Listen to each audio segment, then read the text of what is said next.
여러분 안녕하십니까. 스타카토 제49회의 문을 열겠습니다. 변상옥입니다.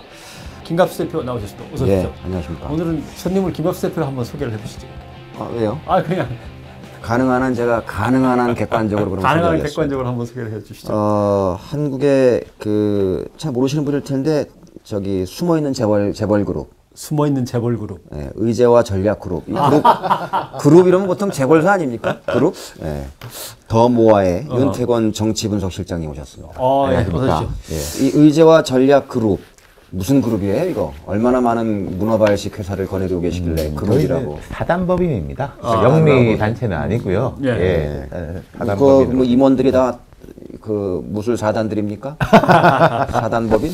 그럼 의제와 전략 그룹은 뭐 하는 데예요? 한국 사회가 상당히 좀 가짜 의제를 중심으로 갈등이 벌어지고 있다는 생각들을 많이 가졌어요. 이를테면 모임 사람들은 뭐 예컨대 뭐 지역주의 문제라든지 뭐 김무성 대표가 이제 엊그제 말한 노조가 아니면은 뭐 3만 불 그런 게 이제 전형적인 가짜 의제인 거죠. 실질적으로 의제화가 안 돼야 되는 건데 그런 가짜 의제를 두고서 멱살잡이를 하고 있다.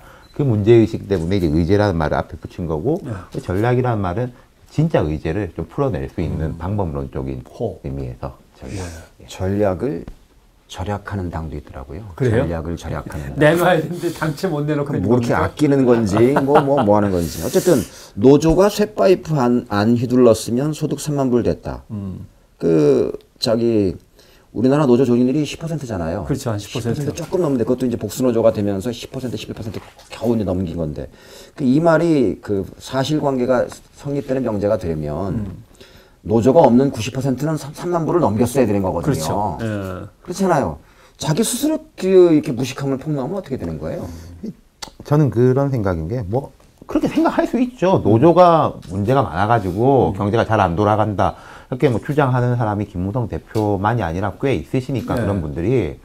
근데 좀 사실관계를 따져보면은 김무성 대표가 지난 10년간 이제 노조가 없었으면은 3만 불 됐다 이렇게 이야기를 했거든요. 그럼 지난 10년이면은 지금 2015년이니까 2006년부터 2015년이지 않습니까?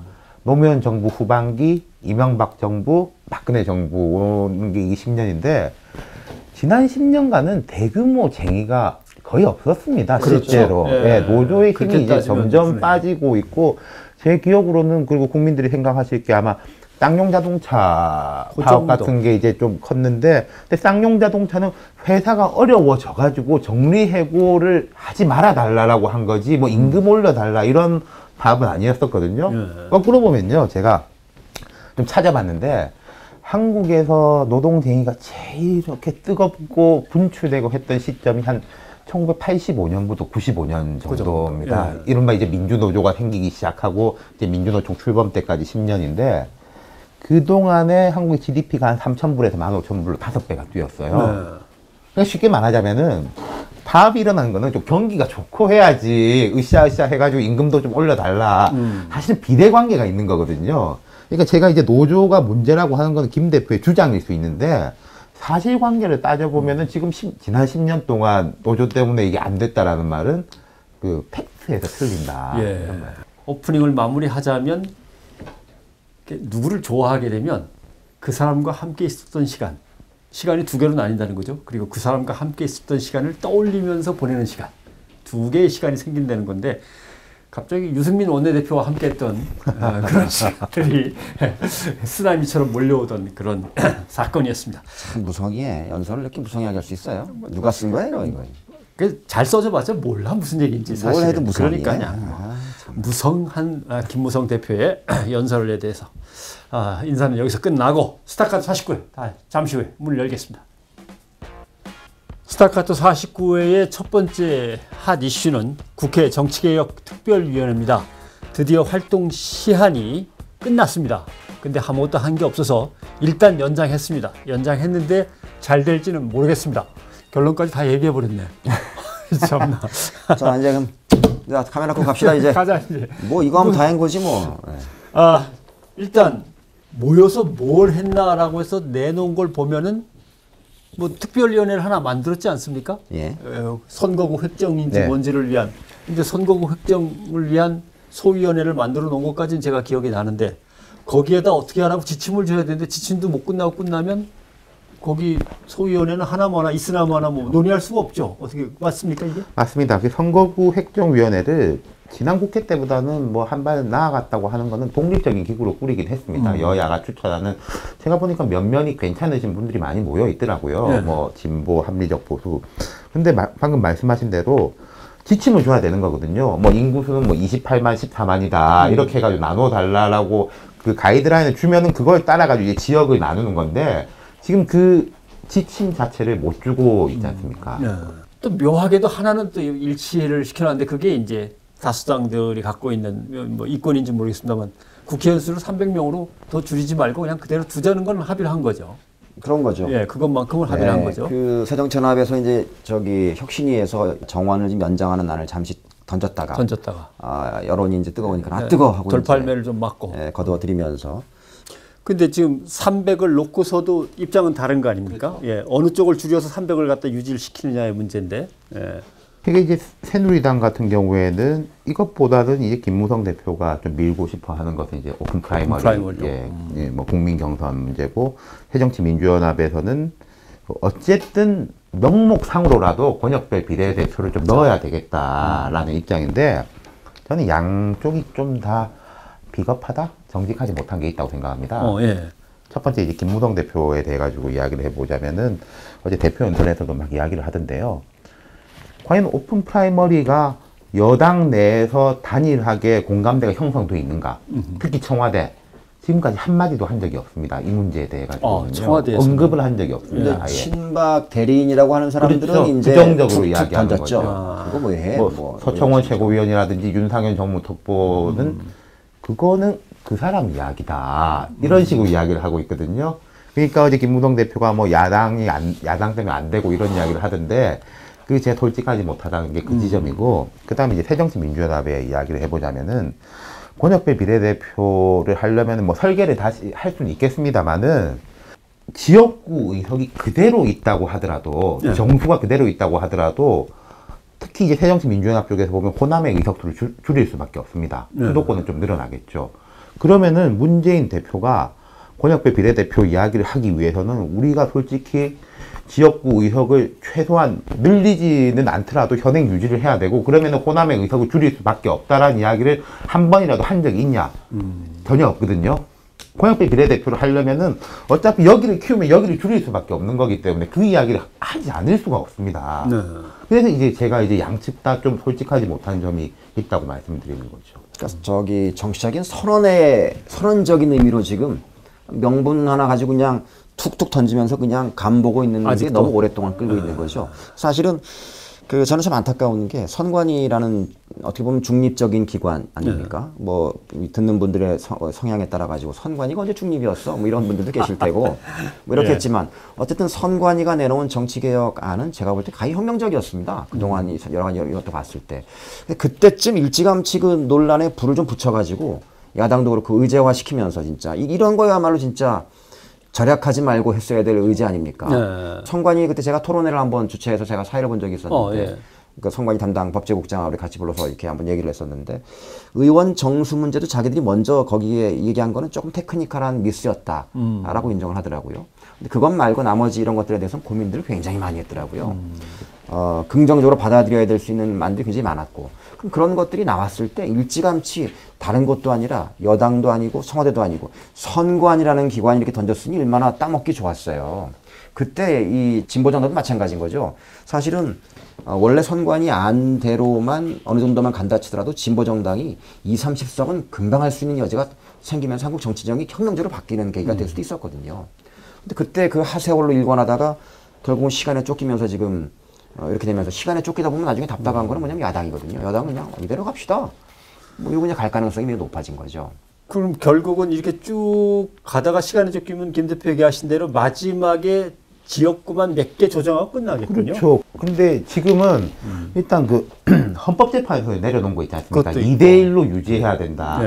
이걸 맞추려면은 최소화하기 위해서도 지역구가 한 13석, 14석 늘어나야 되는 거거든요. 그걸 맞추려면은. 근데 13석, 14석 늘어나면은 비례대표가 준다든지 아니면 아까 제가 말씀드린 대로 그나마 현행 유지를 하려면은 거의 이제 경북 지역하고 전남 지역의 의석수를 줄여야 됩니다. 그러면 이제 또 전남이나 뭐 경북, 강원도 같은 데는 강원도에 보면 이제 태영, 평정 지역이라고 있는데 태백, 영월, 평창, 경선입니다. 어마어마하게 넓은 지역구죠. 그 서울의 6배예요, 땅이. 그 옛날에 유세 한번 하려면 그냥 아주 그냥 뭐 이광재 전 강원지사 지역구기도 한데 이광재 지사가 한 이야기가 차 타고 30분을 가서 밭에서 한 명 만나고 사람 하나 만나고 또 이제 30분 가가지고 이제 한 명 만나고 그러나 그렇게 만나도 그 사람이 자기를 찍어줄 그렇죠. 확률은 얼마 안 되는 근데 거예요. 이제 예컨대 그 지역구를 줄인다면 그런 4개 군을 하는 지역이 뭐 5개 군, 6개 군을 포괄하게 되니까 사실 그쪽 이야기도 일리가 없는 건 아니거든요. 대표성이 떨어진다는. 그러니까 너무 어려운 문제죠. 그런 경우는 대북 전단 삐라 살포하듯이 그냥 그 풍선에다 매달아서 이렇게 뿌리는 수밖에 없겠구만. 근데 이제 그래서 지금 사실은 이제 비례대표를 줄이자 이런 얘기를 아주 전략적으로 좀 전술적으로 막 던지고 있잖아요. 그러면 비례대표의 뭐 여러 가지 폐해라든지 이런 것들을 여론전을 펼치고 있는 건데 사실은 비례대표를 줄이자는 게 본질이 아니라 현역들 의원 중에 이제 지역구가 줄면은 날아갈 사람들이 있잖아요. 이 사람들의 이제 이권을 보장해주면서 이거 그냥 그대로 유지하자 최소한. 사실 이걸 얘기하고 싶은 건데 그걸 숨겨놓고 비례대표가 가진 폐해 이런 걸 자꾸 얘기하고 있는 거란 말이죠. 아무튼 뭐 그쪽에서 선거운동 하는 분들은 지금이라도 빨리 저 군에서 요번에 쓰다가 만 그 확성기 대북 확성기 빨리 임대해 가지고 미리 준비를 하셔야지 빵빵 터트리면서 다녀야지. 상대 당에서 48시간 준다. 그 방송 중단 안 하면 타격한다. 타격한다. 그러면 서로 하루씩 임대해서 쓰든지. 내일부터 5시까지. 자, 근데 이 사람들 시작할 때 뭐 좀 야단을 치고 넘어갈 때 부분이 하는데 틀림없이 위원장을 맡고 있는 이병석 위원장이었나요? 아마 정치 발전에 대한 국민적인 욕구를 폭넓게 수렴하는 절차를 통해서 합리적이고 공정한 선거 정치 제도를 마련하겠다. 여당 간사부터 얘기하면 여당 간사도 우리 민주주의를 한 단계 성숙시키는 그런 특위가 되도록 하겠다.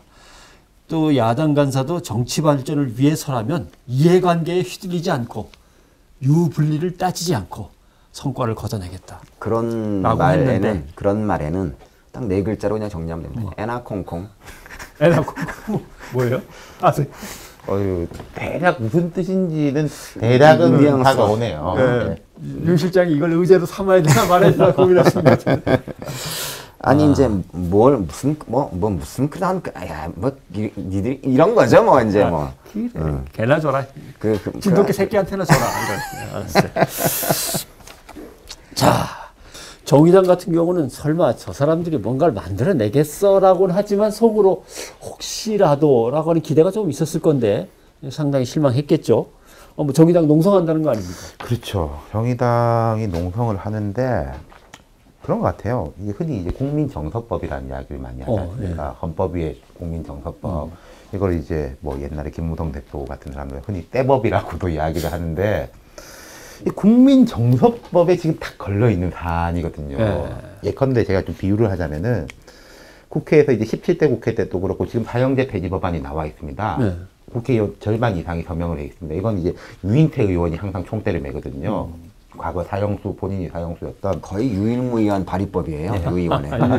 근데 항상 이제 유인태 의원도 그렇고 사형제 폐지를 적극적으로 주장하시는 분들이 안타까운 게 이 이야기 한참 날 때 흉악 사건이 터집니다. 뭐 유영철 사건이라든지.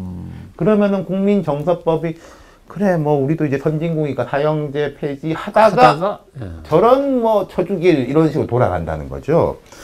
여기 이제 비유해서 보자면은 좀 의석수도 늘리고 비례대표도 늘리고 하려면은 좀 국회의원들이 평소보다 좀 이쁜 모습을 보여야 되지 않습니까? 근데 이제 뭐 갑질 논란, 음서 논란, 그리고 비례대표들도 비례대표 이야기가 17대 국회 때가 이제 처음으로 1인 2표제가 도입됐을 때입니다. 그때 이제 민노당이 돌풍을 일으켰었죠. 그때 실은 뭐 담병호, 강기가, 뭐 심상정, 최순영, 보수 측에서 그럴 때도 그래 저런 사람들 정도는 이제 비례대표로 들어와야지 의미가 있지라고 했는데 지금 이제 19대 국회 들어와가지고 비례대표에 대해서 제 상징처럼 된 인물은 이석기 전 의원이거든요. 정의당이 이제 그 과거 통진당이었지 않습니까? 여기서 심상정, 노회찬 이런 분들도 저 사람 우리도 잘 모르는 사람이다. 그랬는데 투표해가지고 거기서 1등으로 비례대표가 됐었거든요. 그런 사례들이 쌓이면서 국민들이 좀 비례대표에 대한 불신감이 누적돼 있었던 것이 국민정서법을 자극하고 있다.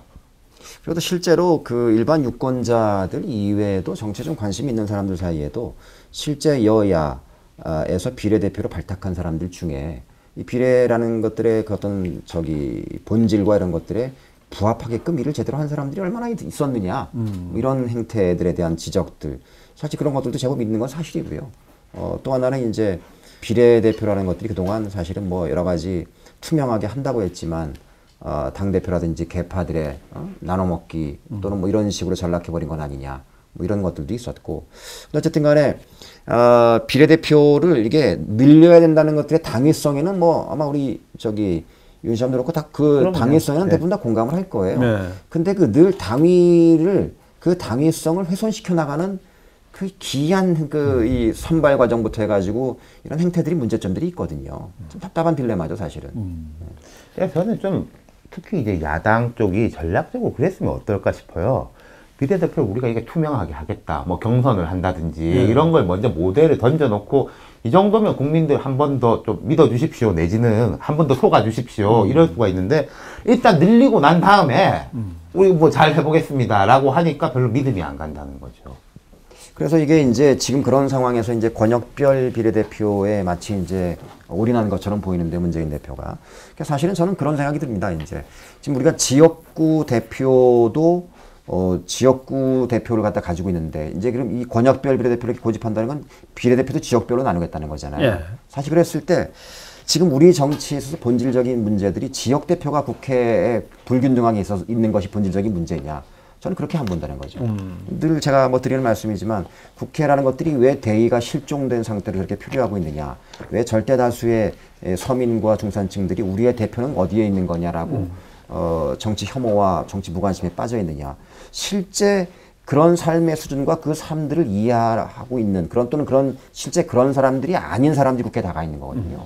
그러니까 저는 그런 사람들이 어떻게 하면 이런 룰에 있어서의 불공정함이라든지 이런 것들을 극복하고 이렇게 해서 비례대표로 배려해서 진정한 어떤 대의민주주의의 구멍난 부분들을 보완할 것인가가 핵심이 되어야 되는 것이지 계속 끊임없이 이 지역구도 완화라는 것들이 마치 한국의 근본적인 모순인 것인 지역 대표를 이렇게 분배하는 것들이 최고 지순한 과제다. 저는 개인적으로 그거에 대한 좀 이해가 있어요. 제가 좀 특히 야당이 전략적이지 못하다고 한 게 호남 민심이 이제 야당에게 안 좋다 이야기 많이 나오지 않습니까? 광주 사람들이 그러더라고요. 우리가 지금까지 한나라당 안 뽑아준 게 죄냐? 그러니까 이제 그게 좀 정교하지 못한 접근으로 다가가는 측면이 항상 이제 뭐 영호남의 상대당 이런 이야기를 하니까 좀 자존심을 건드리는 쪽으로도 다가온다는 거죠. 사실은 이것은 이제 정개특위에서 비례대표 문제를 갖다 따지거나 할 때 문제지만 원론적인 얘기가 되겠습니다만은 그럴 의지들이 사실 있어서 정개특위에 반영이 되려면 당의 조직부터가 계급 또는 직종별로 대표급 또는 대표성을 갖는 사람들이 중심이 되어서 정책을 짜내고 연구하고 그 사람들을 만나고 했을 것인데 사실 그런 기반은 전혀 없는 거 아니에요, 그죠? 그러니까 김갑수 대표님 잘 아시겠지만 이제 지금 특히 야당에서 오래 한 당직자들이 가끔 한탄을 합니다. 이 당이 선거기획사 같다 그래요. 홍보국, 기획국 이제 이런 식으로 알리는데 과거 이제 DJ 시절에는 인권국이 있었고 노동국이 있었고. 민원국이 있었고, 근데 어느 날부터 뭐 이제 기획, 홍보, 이런 식으로만 이제 바뀌고 있다는 거죠. 그럼 이게 국민들한테 비례대표 늘려주십시오. 정말 열심히 하겠습니다 하면 좀 변화하는 모습을 먼저 보이고 해야 되는데, 그 참 선후가 아깝습니다. 자, 일단 그런데, 어떤 분들은 그냥 일반 유권자 입장에서 이렇게 쳐다보면은 쉽게 생각할 수도 있어요. 그 오픈 프라이머리하고 야당의 권역별 비례대표하고 서로들 그러면 맞교환하고서 해갖고 당대표끼리 만나고 끝내지. 그렇게 어렵게 생각하는, 그럴 가능성도 있나요? 그게 이제 뭐 가능성이 없다고 볼 수는 없겠는데, 이게 층위가 다른 거거든요. 그러니까 오픈 프라이머리는 공천의 형태인 거고, 공천의 형태고. 이 권역별 비례대표 문제는 이게 전체 입학 정원을 이제 어떻게 하느냐, 시험 과목의 문제와 정원의 문제라고 비유를 해드리자면은, 그러니까 뭐 같이 하면은 할 수 있겠지만은 이게 입학 과목을 줄인 대신에 뭐 입학 증원을 늘리는 이게 좀 약간 다른 이야기지 않습니까? 그래서 이제 쉽지 않을 것 같아요. 그럼 물어보면은 가서 그럼 물어보고 올게요. 또 이렇게 얘기하고 또 이쪽에다 물어보면 저도 가서 물어보고 올게요. 자꾸 이렇게 되니까 그냥 대표끼리 확 만나고 좀 단판을 빨리 지금 끝내든지 뭐 그러니까 이런 이제 얘기가 나오죠. 제가 이제 이런 일이 오가면은 빨리 그 밑에 비서실 사람 이런 사람들이 왔다 갔다 하면서 자 회담 날짜 잡고 의제에 뭐 할까 이런 얘기를 빨리 해야 돼요. 근데 지금 뭐 그 뭐야 언론이 중계하면서 그냥 김무성 대표 당 대표 연설하면서 회담합시다. 거기 듣고 있었잖아요. 그러면 이제 뭐 합시다. 그러면은 빨리 이렇게 뭐 일을 시간도 얼마 안 남았는데 그런 이 뭐랄까 구체적인 거 없이 그냥 퉁퉁 그냥 대포 하나 쏘듯이 쐈어. 여기도 쐈다. 여기도 한 방 날려줘. 그렇죠. 그럼 우리도 한마디 해야지. 그럼 또 여기서 또 저기도 쐈네. 야 이번엔 2방 날려. 이러고 있는 거잖아요 지금. 참 정치가 그런 거는 사실 이제 그런 것들 우리가 정치가 실종됐다고 얘기하는 거죠. 이제 사실은. 자, 이제 그러면 뭐 청와대에서 그렇게 헤매고 있는 여의도의 정치권을 보면서 뭐 한마디 할 거냐, 아니면 슬그머니 끼어들 거냐, 그 문제도 사람들은 궁금해합니다.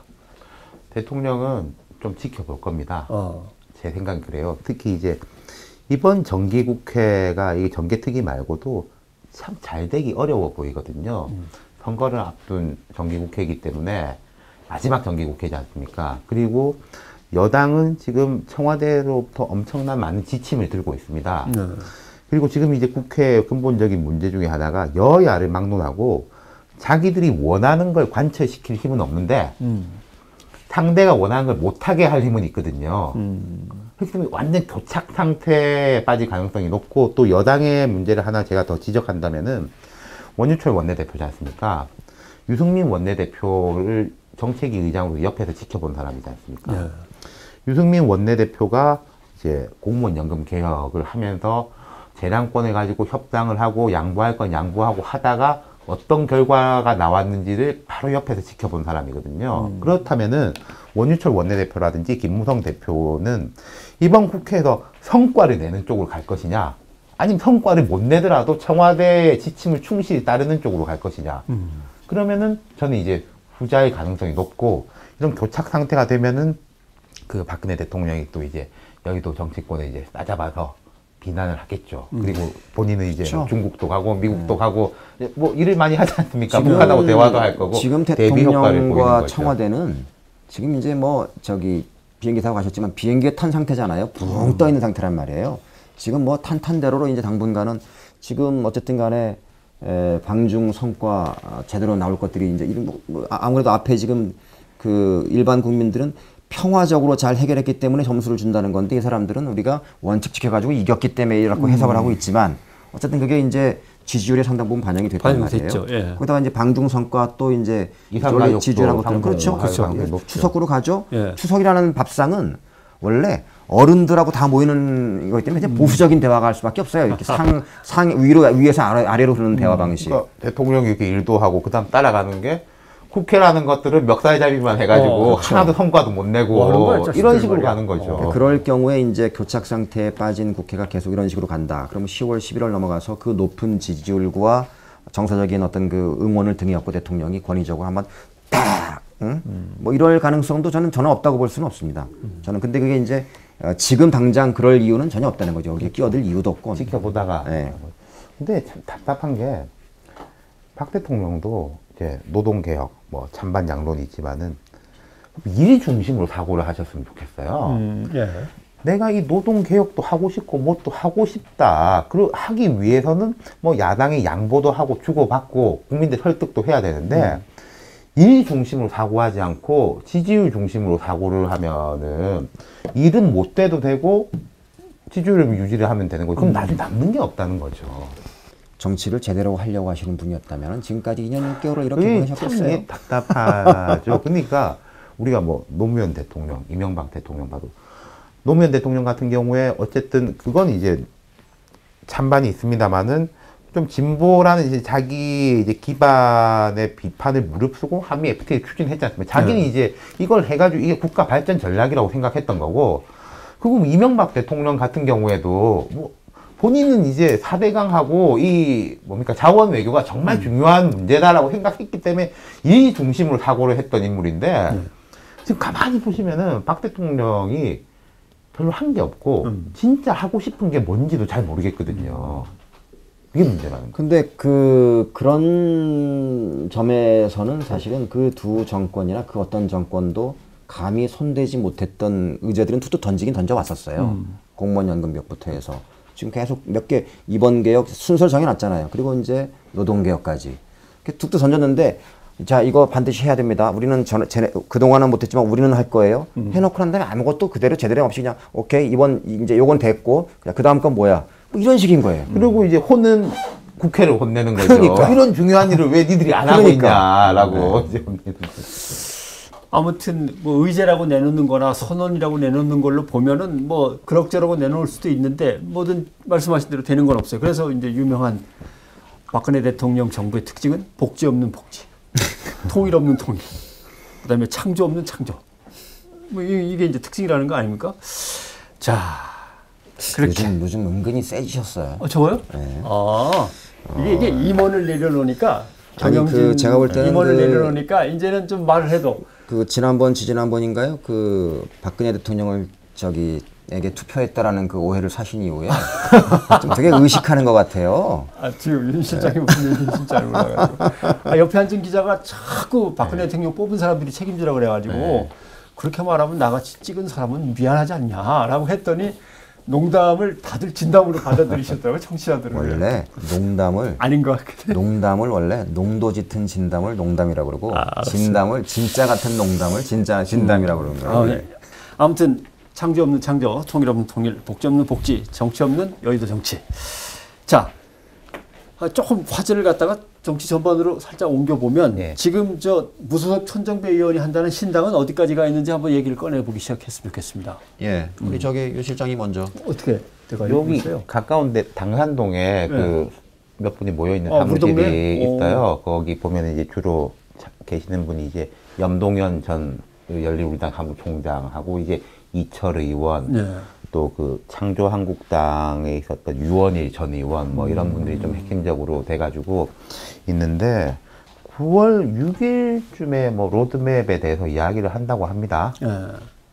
제가 이제 제 개인 경력을 말씀드리자면은 저도 이게 신당 준비를 좀 해본 사람이거든요. 새정치 연합이라는 거 이제 준비하다가 이제 새정치 민주연합이 됐는데 어려움이 많아요. 어려움이 맞죠. 당연하게 뭐 돈 조직 같은 문제도 그렇죠. 있고 당을 꾸리고 나면은 되게 부담스러운 게 당이 아닐 때는 내가 하고 싶은 말만 하면 되는데 당을 꾸리고 나면은 대변인도 있어야 되고 모든 현안에 대한 코멘트를 요구받고 입장을 다 가져야 되거든요.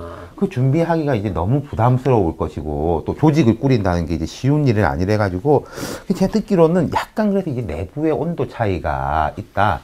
주위에 있는 사람들은 좀 빨리 하고 싶어 하고 천정배 의원 같은 경우에 좀 이제 내실 있게 가고 싶어 하는데 왜 9월 6일 날 이야기를 하느냐 제 경험에 보면은 천천히 가면 사람들이 지쳐하고 또 떨어져 가거든요. 그렇죠. 한 번씩 던져줘야 됩니다. 우리 잘 가고 있다. 뭐 다음 달엔 뭘 할 거고 다다음 달엔 뭘 할 거다. 로드맵 이제 보여줘야 되는 의미가 있고 지금 전반적으로 새정치민주연합 내가 안정이라고 봐야 될지 모르겠습니다만 이게 신당론 이야기 같은 게 꽤 잦아들지 않습니까? 탈당 같은 이야기가요. 지금 뭐 오늘 보니까 이제 전직 의원 두 분은 탈당을 했던데 장세환, 유선호 전 의원이 탈당을 했는데 현역 의원들은 점점 더 붙어 있거든요. 그렇기 때문에 거꾸로 말하면 이게 좀 신당이 좀 쉽지 않아지고 주목도가 떨어진다는 점이 있기 때문에 천정배 의원 같은 경우에 지금 이 시점에서는 한마디를 하고 그림을 보여줄 필요가 있다. 지지자들을 위해서라도. 예, 그렇습니다. 문제는 새정치민주연합에서 정말 나갈 사람이 얼마나 될 거냐도 상당히 관심인데 문재인 대표는 없다는 거 아닙니까? 그런 분당은. 그 자신감이 어디에 저는 뭐 연유하는지 잘 모르겠습니다만 어쨌든 그 뭐 근거 있는 얘기일 수 있다는 측면은 그런 거죠. 사실은 지금 당에 있다가 그것도 제1야당이나 여당이나 이런 데 있다가 밖으로 나간다는 것은 말 그대로 뭐랄까요. 그 벼랑 끝에 걸린 이 집에서 문을 열고 그냥 절벽으로 뛰어내리는 거예요. 사실은 그 창문으로. 그만큼 또는 뭐 너무 심하게 좀 얘기하면 어쨌든 허허벌판으로 나가는 거란 말이에요. 더 이상. 그런 곳에 나가서 그 어떤 그 자금이라든지 조직이라든지 뭐 뉴스에 어떤 등장하지도 못하는 이런 철저하게 소외받는 상태에서 더군다나 총선을 앞두고. 그러니까 지금 사실은 왜 자꾸 신당 뭐 한다. 저는 크게 나간다는 사람들이 여기 있다가는 나한테 공천이라든지 경선의 기회도 잘 오지 않겠구나 이런 사람들이 대부분 떡고물 하나 아는 것이다. 짐 싸겠다 이렇게 하는 거거든요. 사실 본질은 또 하나는 이제 워낙에 이 뭐랄까요 흔히 언론이 표현하는 그 표현이 적절한지 모르겠습니다만은 비노냐 친노냐 이러면서 이제 사실은 감정의 골이 깊어진 세력들이 있단 말이에요. 분명히 있는 건 존재하는 건 분명히 서로가 한쪽이 이 일정 부분 득세할 때 나머지 한쪽은 철저하게 배제되거나 소외되는 특성들이 있었습니다. 그동안 마치 그 숙종 때 환국할 때 이런 것처럼 그러면 이제 저 한쪽이 득세하면 우린 죽겠구나 다음 총선에 실제로 이제 그런 공포감들이 만연해 있는 건 사실이란 말이에요. 그런 점에서 이제 총선을 앞두고 이런 기싸움들이 벌어지고 있는 건데 자기들 자리가 일정 부분 안정적으로 보장될 것 같으면은 조금 조용히 있을 거고 그러지 않을 경우는 여지없이 이제 뭐 다른 얘기를 하고 이렇게 하기 시작하겠죠. 근데 어쨌든 그 천 의원의 뭐 신당은 저는 이제 갈수록 저기 딜레마 상태에 놓일 거다 늘 그랬듯이 당을 했는데 우리 언론들이 늘 하는 저기 방식들이 있잖아요. 현역 의원 몇 명 가나 몇 명 합류하나 몇 명 안 하면은 그냥 뭐 찻장 수역의 태풍으로 끝이나 이런 기사의 제목들이 늘 나오는 것들이 있단 말이죠. 그렇게 갈 걱정들 때문에 이거를 빨리 하자니 그렇고 또 안 하자니 군부를 이렇게 뗐는데 칼을 뽑았는데 다시 집어넣자니 이거 망신스러운 거고 딜레마 상태에 놓인 거죠. 이제. 또 하나 관심사만 새정치민주연합에서 하나만 더 얘기한다면 안철수 의원이 발언의 강도를 점점 높이는 것 그리고 세졌어요. 문재인 대표를 갖다가 아예 이제는 곡사포가 아니라 거의 직사로 이제 겨냥을 하면서 지도부 실패하는 거 아니냐라고 하는 거에 대해서는 어떤 복심이 있다고 보시는 겁니까? 일단 조금 빨라졌고 세졌죠. 이게 보통 저는 안 전 대표뿐만 아니라 사람들이 좀 이야기할 시점을 혁신위가 끝나는 시점으로 봤거든요. 네. 5월 16일까지 종료인데 그럼 혁신위가 이렇게 내놨는데 이거밖에 아니라는 말이냐라고 하면서 이제 한마디씩을 할 걸로 봤는데 안 대표가 거의 사실은 혁신위에서 내놓을 건 거의 다 내놓은 상황이나 다름없기 때문에 이제부터 이야기를 하기 시작했다. 근데 뭐 그렇다고 해서 이분이 분당, 탈당 이렇게 갈 가능성은 뭐 제로라고 봐도 되는 거고요. 그 문 대표를 해가지고 이제 이야기하는 것은 이제 문 대표가 과거에 이제 그런 이야기 했지 않습니까? 그 대권 주자급 스크럼을 뭐 짜자라는 문안방연대 문안방연대 했는데 안 대표가 생각할 때는 스크럼을 짤 수는 있지만은 그거는 문재인이 불러가지고 짜는 게 아니라 나 안철수가 내 이야기를 하면서 당신 옆에 서겠다. 동등한 위치로 서겠다라는 이제 포석을 시작한 걸로 봐야 되겠죠. 근데 이제 저는 이제 그 사실은 지금 혁신위 활동이 아직 종료되지 않고 물론 이제 뭐 혁신위 활동이 사실은 기대를 얼마나 많이 한 분들이 많이 있었는지 모르지만 어쨌든 간에 뭐 큰 성과가 있는지 없는지의 판단들은 또 각자 차이가 있겠죠. 온도 차이가. 근데 이 당이 가지고 있는 아주 몹쓸 행태가 있어요. 누가 당 지도부가 되든 그 지도부는 늘 그 지도부와 이런 사람 탕평한다고 늘 그렇게 일성을 내세우지만 늘 소외받는 사람들이 있습니다. 사실 그건 팩트라고 봐야 되고요. 그럼 그 사람들은 늘 지도부를 향해서 흔들어요. 늘. 그게 아까 말씀드린 것처럼 환국 정치처럼 반대가 되면 또 늘 그래요. 저는 그런 행태는 아주 몹쓸 행태다. 몹쓸 행태. 그런 점에서 더군다나 이제 총선을 갖다가 불과 이제 한 7개월여 앞둔 상태에서 실제로 뭐 당을 깨고 만들지 않은 상태에서 자기 당을 향해서 자기도 이 당의 중요한 직책을 갖고 있거나 중요한 어떤 그 뭐랄까요 중진에 있는 사람들이 자기 당을 해서 마치 유체이탈처럼 실패했다라고 하는 것들이 과연 바람직한 거냐? 물론 그런 것들이 저는 언로가 막힌다 이런 주문들은 아닙니다만 늘 이런 행태들이 그 누가 당권을 잡든 반복돼 왔던 이런 몹쓸 행태 이런 행태들이 새정치연합으로 하여금 국민들이 등 돌리게 하고 이런 것들이다. 근데 이 말씀은 닥치고 단합하고는 좀 다른 얘기입니다. 어쨌든 그런 자세와 태도에 있어서 좀 안타까운 부분들이 많이 있다는 김 대표님 말씀을 받아서 조금 이어서 말씀드리자면요. 구조와 철학의 문제라고 보는데 저는 이렇게 생각합니다. 훌륭한 정당뿐만 아니라 훌륭한 조직이라는 거는 그 조직 전체 이제 공적인 목표와 개별 구성원들의 이제 이익과 비전을 일치시켜 줄 수 있는 것이 훌륭한 조직이거든요. 그러니까 선당 후사 이런 건 사실 잘 안 말로 하는 이야기인 거고 당이 잘 돼야 나도 잘 되고 내가 잘 되는 게 이제 당이 잘 되는 거다. 이걸 일치시켜 줄 때는 이 조직이 큰 힘을 발휘하는 건데 아주 이제 직설적으로 솔직하게 말하자면 이러지 않습니까? 문재인 대표가 내년 총선에 내 정치 생명이 달려 있습니다. 예. 그러니까 내가 왜 열심히 안 하겠습니까? 이 이야기 하죠. 맞는 말입니다. 그러면은 총선이 못 되길 바라는 사람은 없겠지만은 그럼 이게 총선이 잘 되면은 이건 이제 홀라당 문재인의 공 아니냐. 우리는 찬밥이고 이런 정서와 구조가 있기 때문에 지금 뭐 안철수, 뭐 김한길 이런 사람들의 이야기가 나오는 거거든요. 그럼 이제 훌륭한 정당이 되면 문재인 대표가 제일 이제 유리한 고지에 점하는 건 맞겠지만은 우리가 이기면은 당신과 당신도 좋아진다. 당신한테도 이런 이득이 돌아갈 수 있다라는 거를 보여주는 게 어떻게 보면 리더십일 수도 있다. 그냥 뭐 선당우사 해라, 뭐 단합하자. 이건 안 통한다는 거죠. 그러니까 스스로를 아주 이렇게 한정시켜놓고 제로섬 게임이라고 생각하고 있는 거예요. 그러니까는 자기들의 파일을 스스로 적게 낮아놓고 누가 잘 되면 누구는 죽을 거다. 그만큼 잘 된 만큼 이렇게 판단하고 있는 거예요. 그 정치를 말 잘 못하는 거예요. 다들 하나같이. 저는 그런 자세와 태도들이 이 당이 지금까지 계속해서 보여온 행태들이 아니냐. 예, 알겠습니다. 오늘은 국회 정개특위가 아무런 소득도 없이 실적도 없이 시한을 끝내고 어쩔 수 없이 그냥 시한부로 또 생명을 연장했다라고 하는 정도의 이야기에서 시작을 해서 뭐 새정치민주연합 중심으로 해서 조금 야권의 문제도 살펴봤습니다만은 정치의 혁신, 정치의 개혁을 바라는 건 어떻게 보면 정치권을 향한 국민들의 가장 중차대한 아니면 제일 우선적인 뭔가 바람이었는데 이거를 제대로 이뤄내지 못했다라고 하는 것은 지금 현역으로 이끄는 현역 정치인들에게 중대한 책임을 물어야 되는 거 아닌가. 그런 점에서 확 다음 선거 때 마이너스 한 30점씩 주고 시작을 할까 보다라는 생각도 합니다만은. 저는 개인적으로 예.